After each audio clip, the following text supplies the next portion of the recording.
Hey everyone, welcome back to another enriching episode of Healthy Mind, Healthy Life, the podcast where we dive into the journeys, insights, and the tools that help us lead stronger, healthier, and more fulfilled lives.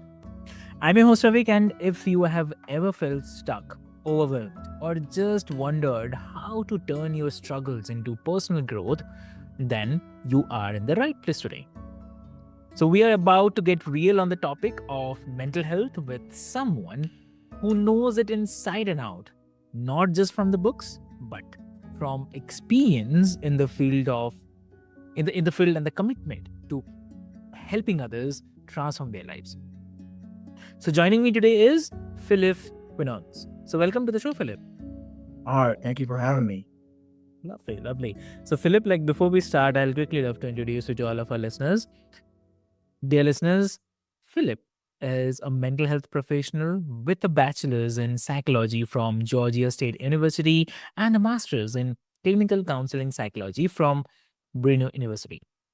And he has worked with individuals and the couples across a variety of challenges from relationship struggles to self esteem issues, and now runs his own coaching business focused on making healing and growth accessible to all.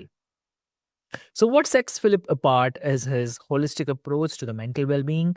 And he's not just about treating symptoms, but helping clients achieve the lasting change.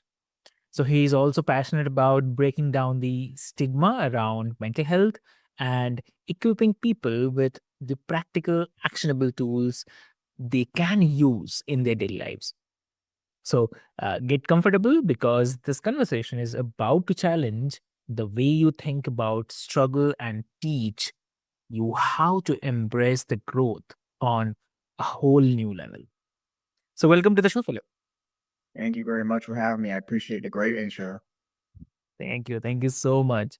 So, Philip, like to start with, if you can share about the concept of struggle itself. I mean, in your experience, why do struggles often feel so overwhelming? And what is the first step to turning them into the opportunities for growth? Yeah, it's a great question. Well, struggle is the epitome of the human experience. Yes, we have a lot of structure when it comes to our society and our industrial advances, organizations, nations, social practices. That has evolved as we have evolved as Homo sapiens at this point in our evolution. But overall, if we did not have this point in time, we would still be struggling. If I were to put you and drop you off in another part of the world that is not constructed that way, the world will be trying to get at you. You would have to really survive. So it really attests to our ancestors and our evolution before us on how well they got us through to this point. Very resilient, smart, um, passionate, really grinding type of people or animals to get us to this point. But other than that, struggle in and of itself is a part of human evolution. Um, I spoke most of the time about the feelings wheel, which is in the arsenal of a therapist, and it really helps clients identify what feelings they have. And within that feelings wheel, there are six core value feelings that we derive from.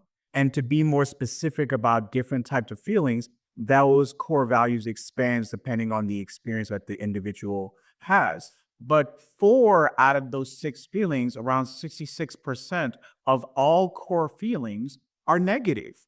So, what does that just tell you based on the experience is that it's really hard and you're only doing about 30 to 40% of the time the ability to even experience positive feelings because 66% of the time or 70% of the time, Right. it's core negative. And so a lot of people are like, well, I should not be feeling this way. A lot of people say, why do I keep feeling this way? Well, I tell clients to accept that you're feeling this way and it's very normal to feel this way. and explain it the same way that I'm explaining to you. So if somebody is struggling in a certain type of area, what I try to do is not get them to go from 0 to 100 about the opposite feeling of where that may apply itself. But I try to get the client to say, okay, if we're feeling this feeling quite often, then it's probably something that you're needing to change to not feel it as often. You are going to feel it. I'm just trying not to get you to feel it as much. So I'm not trying to get you from 0, let's just say depressed to euphoric. That's not probably going to happen based maybe on biology, personality type, your circumstances, um, the neurology in your brain. I can't get you to feel euphoric and be this happy-go-lucky, frolic to the feels person. But what I can get you is that maybe there are days in your life where you don't feel depressed. Maybe there are environments where you don't get super sad. Maybe now that we can work through together, trying to improve the feeling of having that feeling to get you to a place of being okay. And if somebody is going from being bedridden, and not even wanting to brush their teeth or not wanting to even eat anything, to eating crackers or to taking care of themselves and making their bed and brushing their teeth, I see that as an improvement. And hopefully we can continue to build on that because usually when you get the feedback from a struggle and you see improvements, people want to continue to chase not having that feeling. So that's where I come and try to walk with somebody that's going through that struggle. So it is normal to struggle that way. It is at our core, it is in our nature. It helps defend us, it helps protect us from danger. So it is very normal. So it is okay to identify with that. And then once you are mindful of that, structure and audit yourself in ways to say, how can I experience this less, even though I'm going to experience it? Wow, that's really awesome. I mean, on this, it's one more thing is coming to my mind. Like, if you can share a personal story, or maybe a client experience where someone took their biggest challenge and transformed it into a source of strength. I mean, no need to take the name, but if you can share. Yeah, absolutely. Well, I have dysthymia. I would label myself as having dysthymia, which is a mild to moderate version of depression. It's not major depressive disorder, which is MDD, which is the highest severity of a diagnosis for depression, but I have dysthymia. So I'm really naturally prone to that.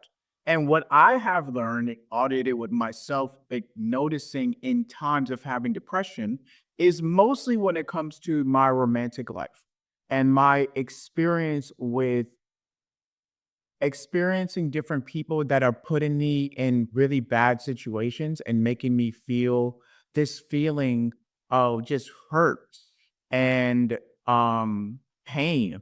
And with that being said, throughout those times, whether I was in that relationship or whether I eventually had the courage enough to leave, I ended up in being having depressive feelings about that. So there'll be days where I would sleep 16 hours. I would not eat for days. I wouldn't drink water. I wouldn't exercise. I wouldn't socialize with anybody. I would just be in my bed and happy to even be there, and then just have this real gloom that I could physically feel coming from my brain. I could feel those chemicals. It sounds weird, but I can feel those chemicals going through my body, and those were struggling times. And so at some point in time, I let it ride.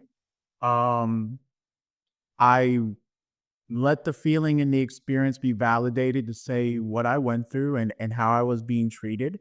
And then after those moments, you start small. So I love exercise and I've been an athlete all my life. So I'm not gonna go back after a period of time and just start being able to lift the same weight that I used to. I don't even dress the same way. So I would start with walks, and I would then start with eating one egg and then two eggs and then drinking 8 ounces of water and then going up to 16 ounces, wash my hair, take care of my skin, reach out to a friend to go socialize. And then eventually I'm like, okay, I know that this is not going to be what it used to be. I also know that I'm rebuilding myself in a type of way. And I know that I'm not going to feel like it. So this is going to be challenging, not hard, because it's not impossible. It is challenging. And it's okay for you to be challenged to get over that hump of a negative experience in order to get your place to being okay. So I know that I'm not going to lift the same weights. I know that I'm not going to feel like doing things. I know I'm probably not going to talk when I go socialize with people, but those are the things that I need to do to get over this hump. And it's going to take energy that I don't have, but I will never have the energy if I stay the same. So that was a personal thing of that. And then eventually, it the more and more you do it, when you go through those periods of time, the quicker you start to realize, okay, this thing works for me. I know how to get back on the train. Now it's only taking maybe a week for me to get back to it. I've been depressed. I'm feeling depressed. I'm going through the motions. Okay, but now I know exactly what I need to do. So when this happens again, hopefully it's not from a bad relationship. But if I go through something similar, I have tools that work for me. I have skills that I've implemented. I know what I personally need to do to get over this. And I know it's going to be challenging. But on the other side of this is just a rocket for you to be able to put yourself in a better position and to not feel like that. So that's what I go through in my body and my life and the cards I've been dealt with. And I know a lot of other people do. But those are the things that I do to try to improve that. Hmm. Exactly, exactly. Also, like, there has been a lot of discussion around breaking the stigma associated with the mental health. So, what do you think is the key to making people more comfortable seeking help, especially when they feel ashamed or judged? Mm, this is a really good question.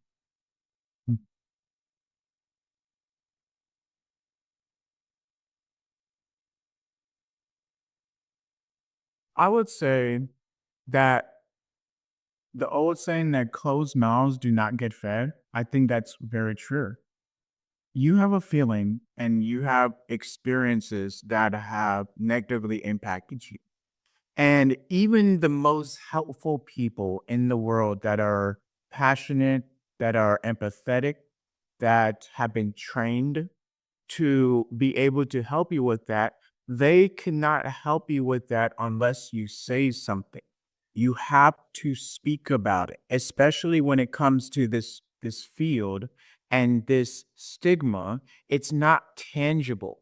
It is not something physical. It is not that 1 out of 8 people in the world have all broken their arms and now we have to worry and we can see that problem. So because we can see the problem, we know that there is one. No, 1 out of 8 people in the world have a mental health problem. That's a lot of people, and that's a best estimation. So, with that being said, it is intangible. You cannot see it. The best thing that you can do for yourself is to talk about it.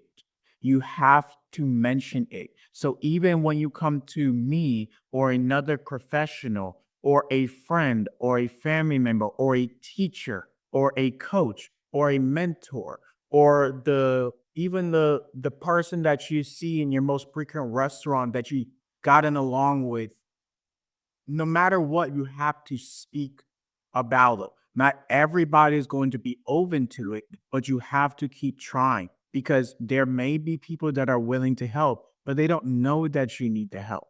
They don't know what you're struggling with. So, yes, there will be judgment. Again, just like getting through depression, you are not going to maybe get the response that you may be looking for, but you have to push yourself to do it. So maybe the friend you're talking to dismisses it. Maybe the romantic partner is not knowing how to comfort you and how to accept your vulnerability. Maybe your parents, because of the generation before, don't see mental health as a big problem and it's making you weak or you're not as strong as they used to be or everything is a problem for you. No, if it's really like that, you have to keep pushing to find people and opportunities to improve you.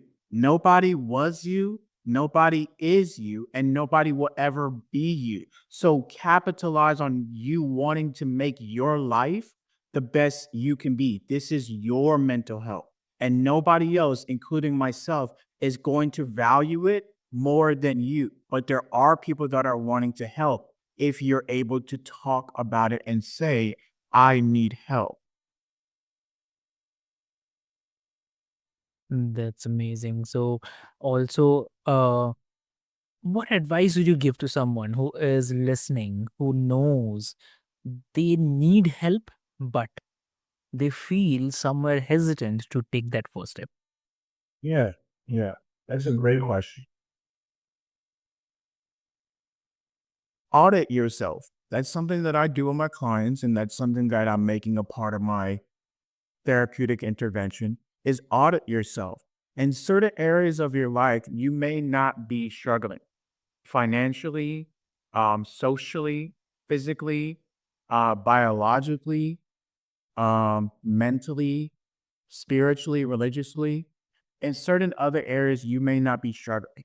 So if you were to put yourself in the center and then branch off what those things may look like, and you were to do maybe a scale of 1 to 10 of how well you are managing that area of your life, because all of those things impact you. If in certain areas it's lower than what you expected, then those are the things that you need to attend to. And it makes you say, okay, we don't have to focus on the areas that you're doing well in. I'm happy for you and we're doing well. We don't need to make that a priority. But in this area, I need to address this. It could be unresolved problems with family. It can be you noticing that your romantic and dating life is not going the same way. It can be what you're reacting to instead of responding to in this area in your life. So when clients come to me, I don't know what they want to change. I know that you're in my office. I know that you contacted me, but I don't know what you want to change. But I do know that because you are here, you unconsciously want to change something. So when we audit what it is that you may or may not want to change, because some people know what they want to change, or they may think they know what they want to change. And some people have no clue, but they know that they need help.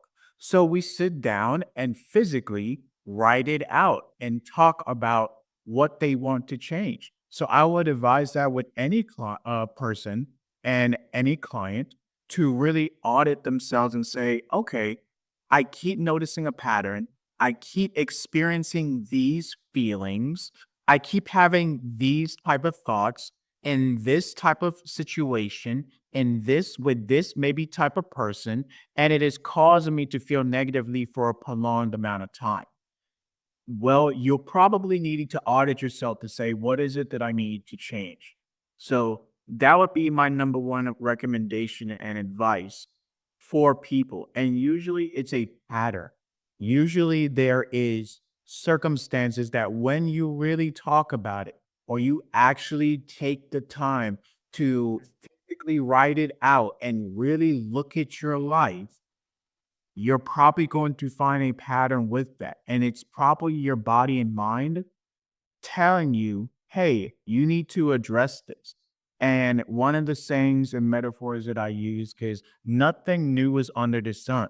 There have been people that have been through exactly what you're going through and have gotten over that. So, and have find ways to manage and improve themselves. So that should give you hope that if they struggle and have been through it, you can too. And again, nobody is you and will ever be you. So let's try to make your life here, or if you believe it to be after, but at least we know that you're here right now.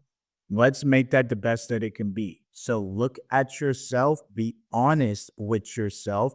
It is not right or wrong or good or bad or great or poor. It is your experience. It is real. It is can be validated, but if it needs to change, only you can do that for yourself. Very truly said, I have to say. And also, like, you have spent your career helping others grow. So, uh, I'm also curious, like, what's a lesson that you have learned through your work that's had a major impact on your own personal growth? My own personal growth? Um, Good question. Stay curious. That is my number one advice to up and coming professionals. That is my MO for couples that are arguing and not listening to each other. That is my MO for parents to look at their children. That is the MO for people, even with born mental health problems.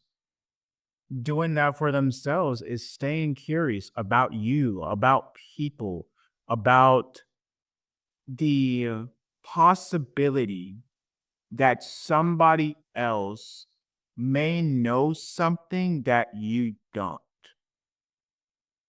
Listening. Like, if you really looked at the world and looked at it objectively, listening to people, actually listening is a big thing because you stay curious about what somebody says and then you match that up with how they behave and you observe where those things in your mind make sense of you're saying one thing or doing one thing and it's not aligning. So staying curious is my job as a therapist because you can imagine I have people that are late 40s and 50 years old, and sometimes people that are twice my age. And, what can somebody half their age tell them? Is that I'm curious about that. What you have a lot of life, you have a lot of experience. What are those things like for you? I have people that have severe ADHD, and I have people that have autism on the autism spectrum. What is that like for you to not focus or get mad at yourself or have these real negative interpretations of feelings? I have people that have been through very horrific physical abuse in some type of way towards them. What was that like? I'm not trying to take you back there, but what was that like? Let those things out. And so staying curious. And so some days as a therapist, I'm really on that and really just keep diving into the complexity of this person and maybe creating a space that they've never had before in order to be so vulnerable and not judged about that. I get to be that for somebody.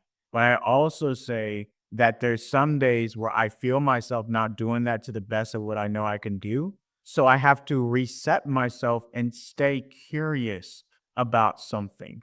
I don't ask questions of, I try not to ask questions of why, because when we ask the question of why, it naturally makes us defensive, even the most minuscule things. So in therapy is a lot of what questions and how questions. And if you really try to challenge yourself to have a conversation without asking the question of why, you'll notice how hard it is to really try to gain another person's experience and perspective because you probably never taken time with that to take yourself out of that and look at that person objectively. But if you focus on anybody and your own life, asking the questions of what and how, without the judgment and anxiety and defensiveness of why, you'll be able to unlock a lot of things. So that has been my personal growth that when I feel myself not staying as curious as I need to be, that is where I need to reset and do that. So that is the number one thing that a 6-year educational career has shown me is to stay curious. Understood. Understood. Lovely. Great. So, Philip, this conversation has been incredible. And thank you so much for sharing your wisdom and experiences with us today. And you have shown us that our struggles don't define us, but how we respond to them does. So, uh, dear listeners, if anyone of you is listening, remember that growth isn't about being perfect, but it's all about showing up day by day and embracing the progress. So, as always, if you have enjoyed this episode, be sure to share it with someone who needs, and leave us a review definitely, because together we are creating a community of growth and healing. So, until next time, take care of your mind and your life. Thank you so much. Thank you.